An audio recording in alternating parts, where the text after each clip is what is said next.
signatures for most of these guys. Everyone from Frank to Tommy Nalen to Elway to Terrell Davis. It's a priceless piece of art, and that's probably my favorite thing. That's fucking tight. Yeah. That's dope. And you've been to all the Super Bowls and everything. Yeah. Were you on the fucking fire truck when we won that shit a couple times? I got a picture on my phone. Yeah. I was on the same fire truck as Emmanuel Sanders. This is for Super Bowl 50. Right. Emmanuel Sanders and Demaryius Thomas. R.I.P. Yeah, rest in peace to that guy. I love him to death. I miss him so much, man. But yeah, I was on a fire truck for that. And that was phenomenal. I was also on a fire truck for the first two, but I was so much younger, I don't really remember too much of it, you know. The last one, the 50, you gotta kind of absorb more because like you said, you're a little older, right? Yeah, I'm the oldest of 7 of us, and 38 now. And speaking of Super Bowl 50, you were on the field for that, right? Yeah, at the very end, I was on the field. After we won, I was with my family, my wife, my daughter, my brothers and sisters. We were all in line to get into the locker room, and Rod Smith shows up behind me, and he looks at me. He's like, "Hey, Pat, give me your daughter. It's the only way I'm going to get myself into the locker room right now." So I give Rod my daughter with no questions asked, and y'all slide right through security. Slide right through. He didn't have any credentials for that game. He was just there, and he wasn't with the media or anything, so he didn't have any credentials to get him into the locker room. So that was the only way for him to get in, was for me basically to hand him my daughter, who was 1 year old at the time. You know, they're definitely letting her in. Yeah, don't tell her no. Yeah. Hey, what do you think? We talked about that season. What do you think of that season? I almost think that's kind of like the most magical season that we've ever had, because we went through some trials and tribulations. Yeah, it's for me. It's a toss-up between that season and the Green Bay, the season that took us to the Super Bowl against Green Bay, which we won also. Oh man, that season was amazing. That was when we kind of like really lost one game, right? I think. Yeah, maybe one or two games. You know, no, it was the next year when we played Atlanta. Yeah. That was when we almost had a perfect season. Gotcha. We were like 13-0 or 12-0, 13-0, something like that. And what's wild about that is that's kind of like similar situations, except for fucking Green Bay gave us a run for our money. Yeah, like they were totally expected to wipe us off the clock. I mean, it was a game all the way to the very end when Elway fucking killed it. Helicopter. When Elway took the helicopter tackle. We saw how bad he wanted that Super Bowl. Yeah. That was it. That was the proof right there. I mean, they could have come back, but John Mobley took that interception. Yep. Or was it a deflection? I can't remember. Yeah. A deflection. Mobley was the man, too. He was the man, Mobley. We had the sick team then, too. Him, Al Wilson. We were talking about this. Bill Romanowski. The Romo, man. The Romo Cup. Romo Cup. Oh, shit. He did movies after this shit. Like, do you have any crazy Romo stories? I'm sure he was wild. Yeah, I do. Sick. Lots of crazy Romo stories. I don't really want to talk too much about it, to be honest with you. It's kind of sensitive, but I do have one cool story to tell. When he wrote his book, which kind of exposed all the steroid issues in the NFL and beyond, he respectfully gave my dad a rough copy. I remember finding it in my dad's closet and reading through it and reading about all that shit with him and with other people and with steroid use. But it was really, really crazy stuff, you know. And it's probably like the unedited version. Oh, right? Yeah. The rough draft unedited version. So it had stuff in it that wasn't in the published copy. Right. Because Romo, man, he was like one of those cats where you definitely wanted him on your team. You didn't want him as an enemy. You know what I mean? Yeah. I remember he had It was this company called EMS, I think. It was vitamins, right? A vitamin supplement company, yeah. And he had a tackle box that probably close to 200 supplements and vitamins a day this guy would take. He would bring it to the locker room with him because they were all NFL approved. Right. Supposedly. Who knows, you know. But, yeah. That's a lot of fucking supplements. That's like, I mean, almost an hour just to fucking take those motherfuckers, right? Well, he would take like 10, 15 at a time, just huge handfuls. He reminds me of the guy on the program. You know what I'm talking about? Remember the program where the guy is like, he's like the big dude, like the boss kind of. Okay. And he's like doing steroids and he's having him fucking take out his piss and putting it back in and he's fucking blowing up. It's like a football movie, you know what I mean? Where they get to recruit. Yes, I remember that now. Yeah. Yeah. The Wowzers fucking, he's like just fucking. Is this an older movie? It's like a 90s movie. Probably. Yeah, he literally takes a syringe and sticks it through his stomach into his bladder and drains all the dirty urine out of his bladder. Puts in fresh. And then puts in clean urine. Like when he finds out he's a starter, he goes out to the parking lot and starts fucking headbutting like windows and windshields and starts breaking them, and the coach is like, "Fuck!" Like, oh, I think I did see that. You know what I'm talking about? Yeah, got the black dude. He's the running back, and he takes the old school's food, and he's fucking posting up his chick and fucking. Another great story involving movies. Any Given Sunday, the movie with Al Pacino and Jamie Foxx. Yeah. My dad allowed Al Pacino to come to games and be on the field because he wanted to emulate Mike Shanahan. So we had Al Pacino on the field several times. The cheerleaders in that movie were mostly Bronco cheerleaders. Okay. So, yeah, there's a little bit of a cool connection there as well. Hell yeah. Like, the Broncos do have some fans like that. They don't know, but, like, you know what I mean? We have some fans outside of Colorado. Like, I know T.I. is like a Broncos the fan. DJ. Yeah, Tiesto. Yeah, he's a huge Broncos fan. Oh, yeah. Hey, we were talking about earlier, what are, like, your top 3, top 5 Broncos of all time? Well, top 3 is hard for me, but I'll go top 5. I'd say Steve Atwater, Al Wilson,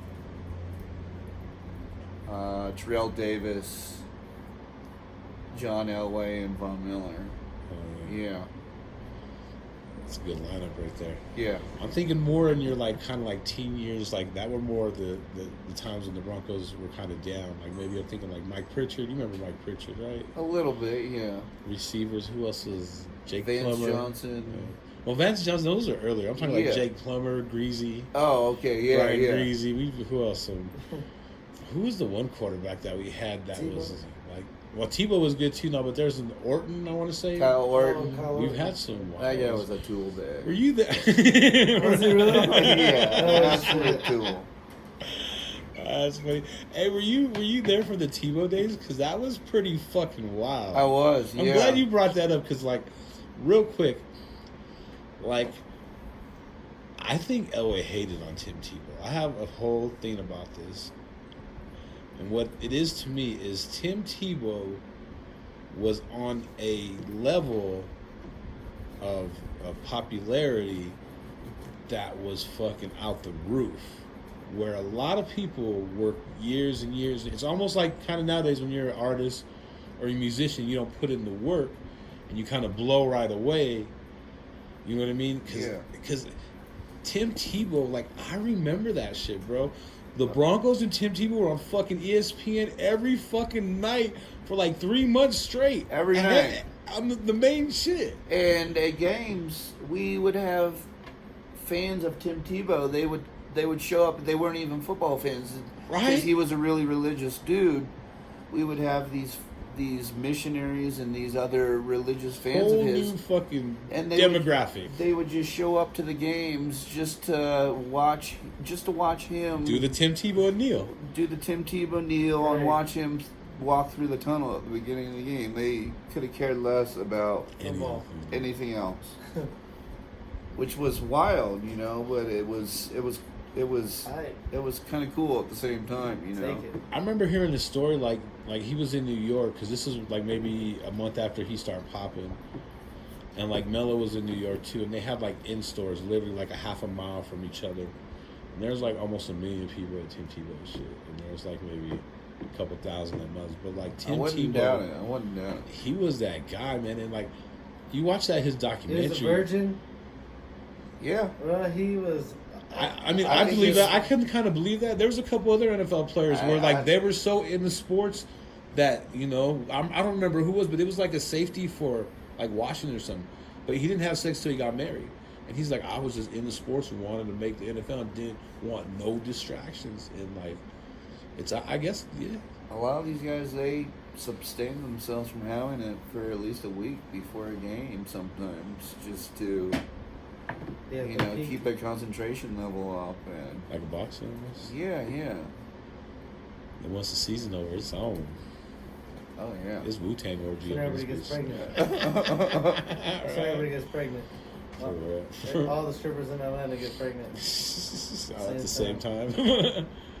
What's funny is talking about the Super Bowl, man, is I remember like, and even the All-Star games, I remember like they would bring in like hookers and strippers from like other cities, like groups of 20, and they'd fucking work the All-Star game or work the Super Bowl. You know what I mean? I remember going to an American Bowl in Barcelona, and I think I was like 14 or 15. I don't know. You guys can do the math. You can look up when the American Bowl was. American Bowl. I'm 38 years old now, but yeah.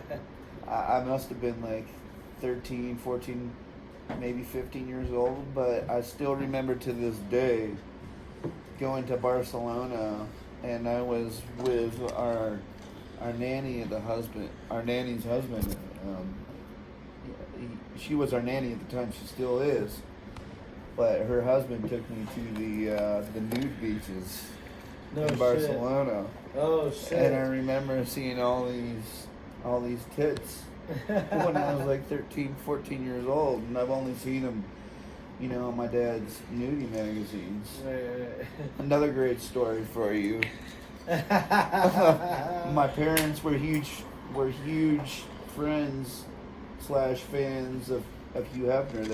They were really closely connected with him, so they visited the Playboy Mansion a lot. Quite a few times, huh? Had you ever been there? I haven't, no. Not even as an adult? No. I want to go. Can you imagine being like the owner of like... It's not for a lack of wanting. Yeah. That's it's wild. tough to get in there. Yeah. Is it still? You gotta you can't just get in. What do you think it costs to rent that sucker? 1.5? You don't rent that sucker. I mean, I can't get it if you get an invite to rent it. Okay. I think it's like that. I don't think you can. We should look it up, see what's going on. Maybe we can rent this thing. Let's see. Right. I'm gonna do fact checks again. Hey, real quick, let's talk more about like Tebow though, because that was like a crazy time. Like, even though the team wasn't doing that good, like he was kind of like, I don't want to say carrying him, but like you said, he was bringing a whole different demographic. Yeah, he was kind of an electric guy on the field, and yeah, he brought a. Do you think Elway liked him or not? I think kind of Elway didn't like him because, like I said, he's like, that fool's lucky. I don't know. It's tough to tell, and I never really. Because Elway didn't draft him, right? It was the guy from New England, McDaniels, drafted him. McDaniels, yeah. After he did some dumbass shit. That guy was he is a toy, right? What a tool. I'll give him a little bit though. Cutler was a toy too. Cutler was like, he's like, I don't know. Yeah. I met a lot of people, a lot of athletes, and a lot of motherfuckers, and he was definitely just cut from a different kind of cloth. Like, he wasn't like cool, like, you know what I mean? It was just weird with him. Like, he was different. You know what I mean? I don't know how to explain it, but he was like, maybe he was just like that quarterback kid, like Peyton Manning, just, you know what I mean? Just, I don't know. I didn't really like him myself, but, Hey, it is what it is, right? Yeah, like I said, Tebow brought like excitement, man. He was kind of electric on the field, and he brought up a lot of excitement to the team. And like you were saying earlier, we were on ESPN almost every night because for of that like guy. 3 months, Every fucking night during like, the season. Not just like a little minute or dude. It was like the first 30 minutes of that bitch. You know what I mean? Yeah, that's tight. That was great fucking publicity, advertisers for the Broncos. You guys, man. You know what I mean? Yeah. And then he comes out, and the first play of overtime. Were you there? I know you were there. You had to have been there. First play of overtime to Demaryius Thomas. Was that like a 60, 70 yard 60, throw? 70 yard touchdown. After everyone's like, especially even though you can't throw. To bring a fucking playoff win to Denver in that fashion was epic. It was pretty cool. It definitely goes down, bro. Like, yeah, that was tight. Like, what the fuck? It's like a Mike Tyson fight. You turn to the left real quick, and you can grab a sandwich real quick. That motherfucker's over. You're just like, what the fuck happened? You go get a bag of roasted nuts or a hot dog, and you're missing whatever's happening. You know. What was the feeling like? I'm sure you were in the locker room after that. What was that like after that shit happened, bro? Or being on the field when fucking that shit went down?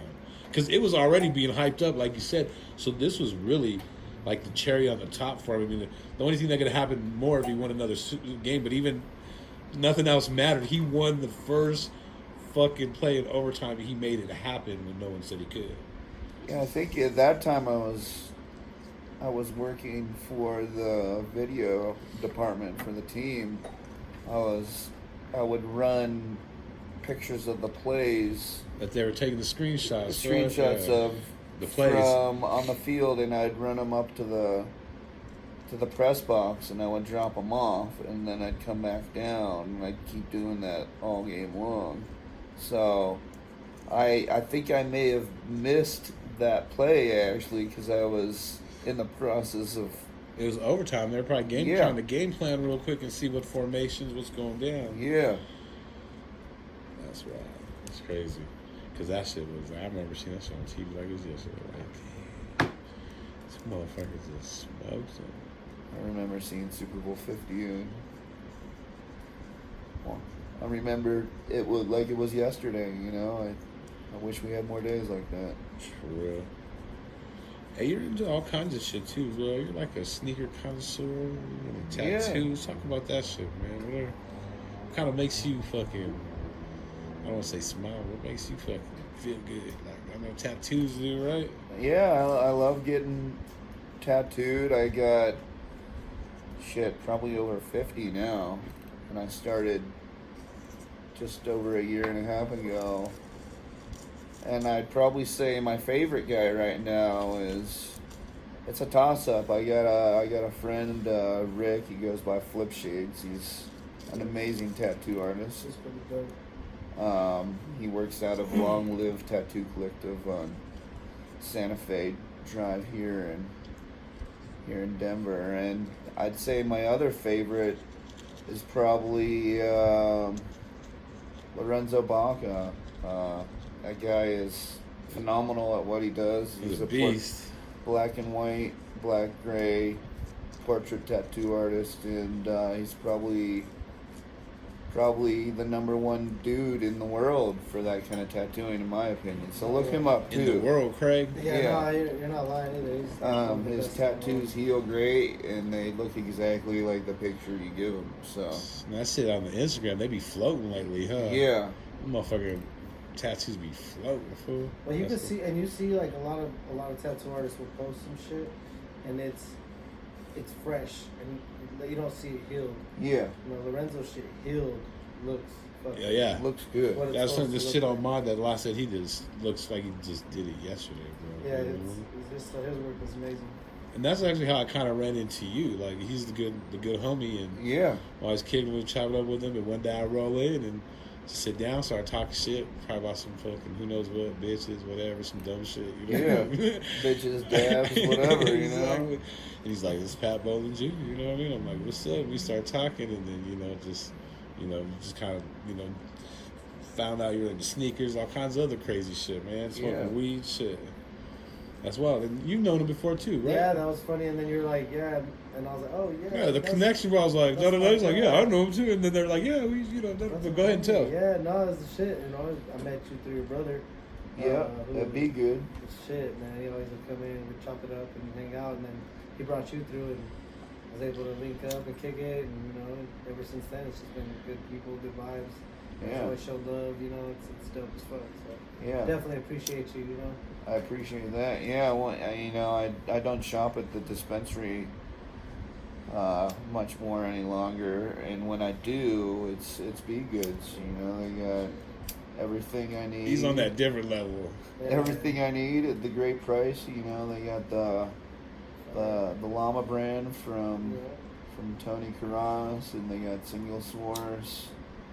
It was also from Tony Cross and Ken Wall, two great companies. It's just a great store and a great experience. Yeah, thank you, man. I really appreciate it. Yeah, thank you. Hey, where are some of the other places, though, that you say, like, are at the top of the weed game? Because, you've traveled, not just the fucking United States, you've been all over the world, bro. What cities are killing it? I've been to Amsterdam. Is that what it lives up to be, or is it cool?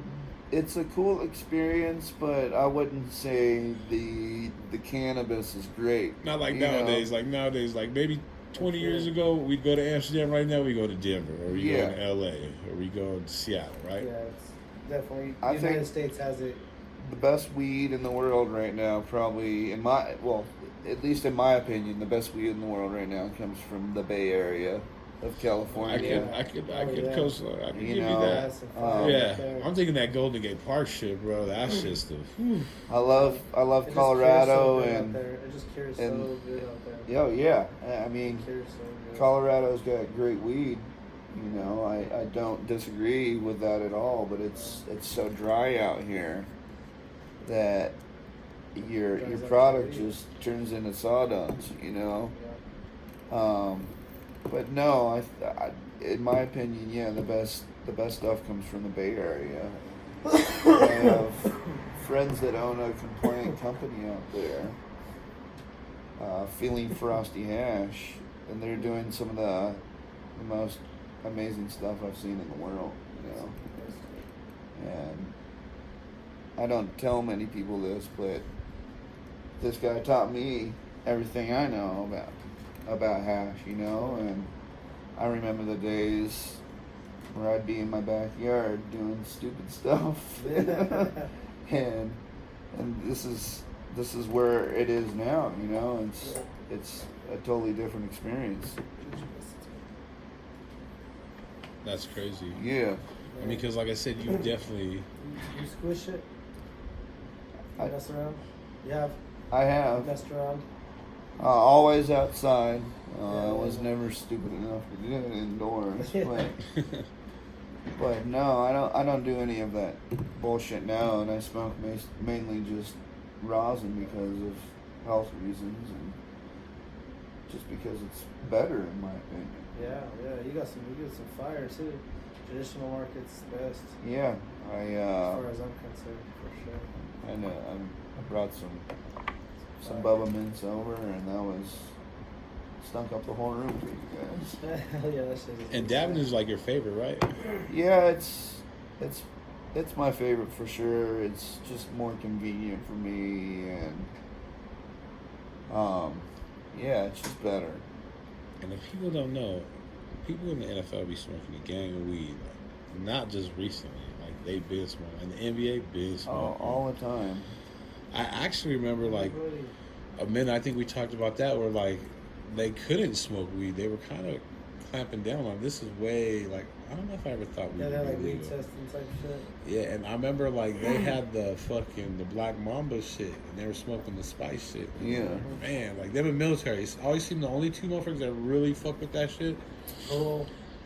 Parole people, people that play professional sports, and military, because they still wanted to get high. You know what I mean? I remember one time I smoked Salvia Demaryius. Oh yeah, I fucking tried that crazy shit one time. Fuck that stuff, bro. Fuck that stuff. I thought I was gonna die. I thought I was dead for eternity, and apparently it only lasted 15 fucking minutes. But bro. That shit was crazy. Yeah. I remember some fool slipped us kind of some shit like that one time, and my homie, like, I don't remember if I hit it or not, if my homie hit it first, but he was like, what the fuck is this? And he's like, oh, that's some spice. And like, fool, you better tell us if you giving us some shit like that. This like, shit's a whole different thing. It's Salvia. what the Explain Indians use what to it is, contact their spirits. Salvia, yeah. Oh, Salvia, like some peyote or what? No, it's But not. kinda- It's an hallucinogenic. It looks kind of like sage or something, you know. You blast off. Bro. But you smoke that stuff and you go to the fucking moon. You blast the fuck off for 15 minutes, and it's like a peyote high. I've never done peyote, but I'm assuming it's like that because you